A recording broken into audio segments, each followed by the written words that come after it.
Hey guys, what's up? This is Kage, and it is Friday, week 2 with OTK.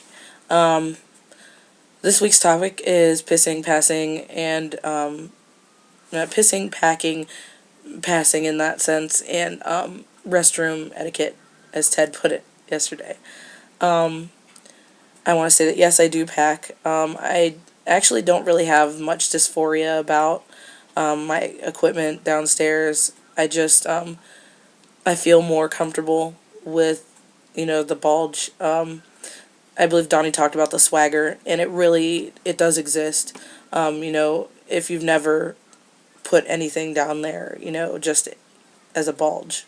The first time I can remember doing that, I was really little. I want to say like 4 or 5, and I would put it in my pants. I took a rolled up pair of socks and put them in my underwear and was walking around with this bulge, and I felt so like neat, I felt so comfortable, and it was just, harkening back to that feeling when I first started packing.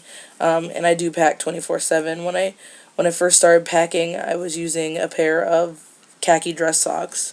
For me, I have a problem packing with anything that's not close to my skin tone. Like, I think that's where the dysphoria comes from for me. So I hate, like, you know, black STPs, orange ones, whatever color, that's not going to be a color that, is going to be close to my skin tone. It actually kind of bothers me a little. Um, as far as using the restroom, I use the men's restroom, and I've been using it for almost 3 years now, and I don't feel any threat. I don't feel like I'm going to be in danger, any immediate danger. I mean, I pass pretty well. Um, my voice is middle of the road, and I have facial hair. I really just don't worry about it. You just kind of have to have that swagger. You walk up, you use whatever you use, and you get out of there. Like, honestly, I use the urinal, and it's undetectable when I use it.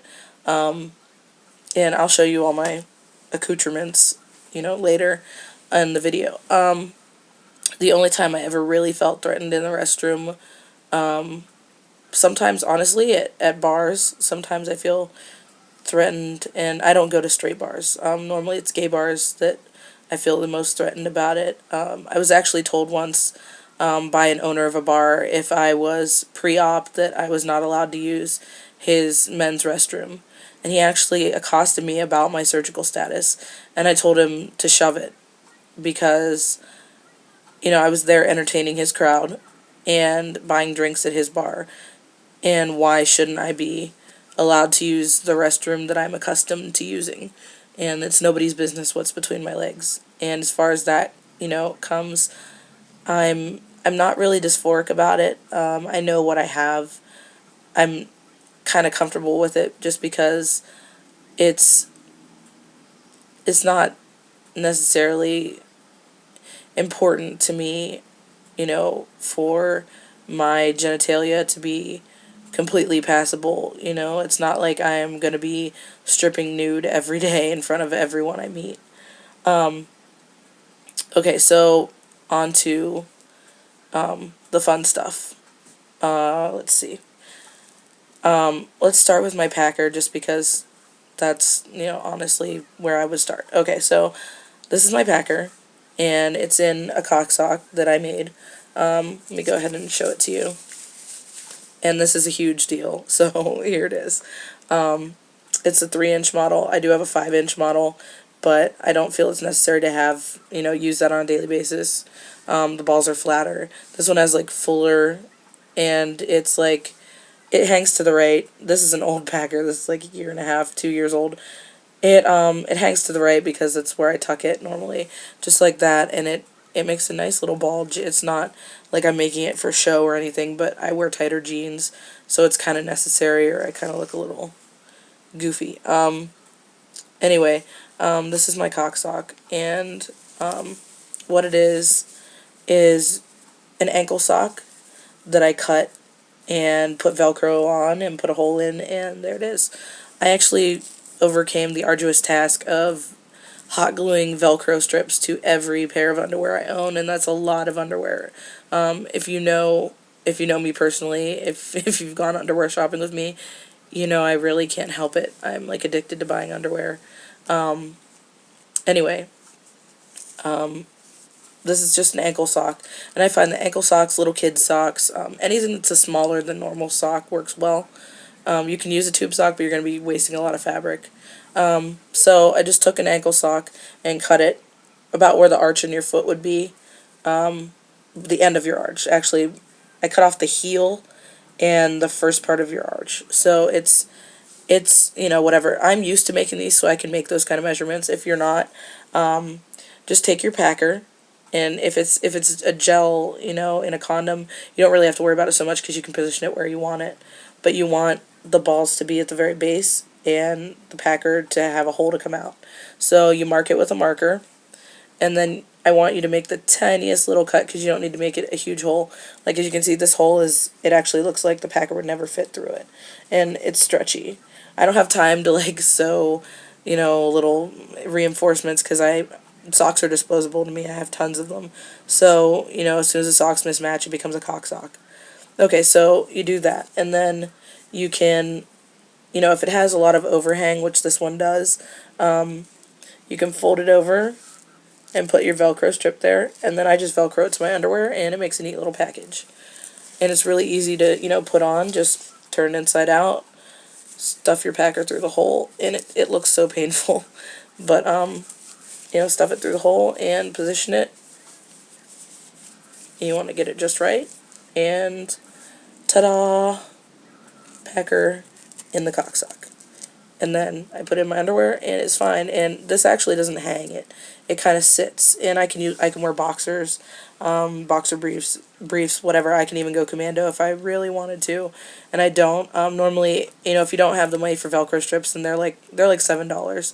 If you don't have the money for Velcro strips or Velcro dots, I recommend one safety pin, and pin it from the inside of pin it from you toward the underwear. That way we don't stab ourselves.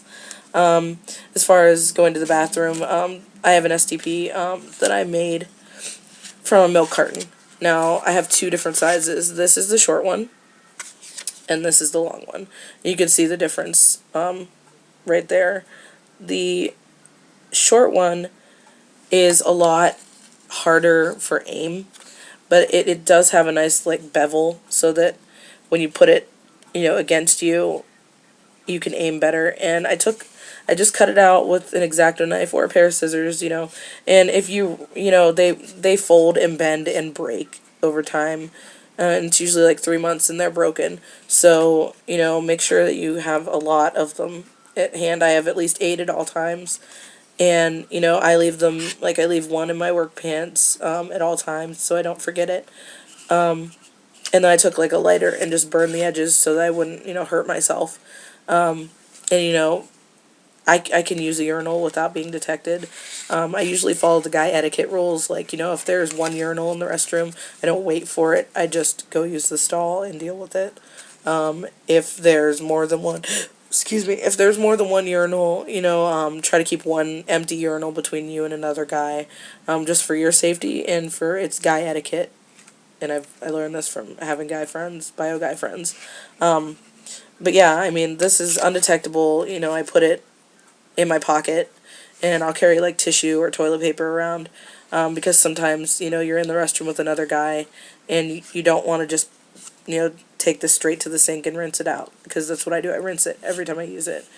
And I usually put, soap in it and let it trickle down and then rinse, but whatever. Either way, you kind of just put this part against you, and I call it the drag and drip, I guess. You kind of scrape and shake. You scrape this part over you, and it doesn't hurt, but, you kind of keep everything flowing. I guess this is such a weird topic. And, aim it straight in, and you're good. And, I made these out of quarts of milk, not gallons. That's really important to remember that. Anyway, I'm going to keep this to a minimum of 10. So check out next week. Our topic is drag tips. And that was Kage signing off for the OTK on Fridays. Check out Matt's video tomorrow. Peace.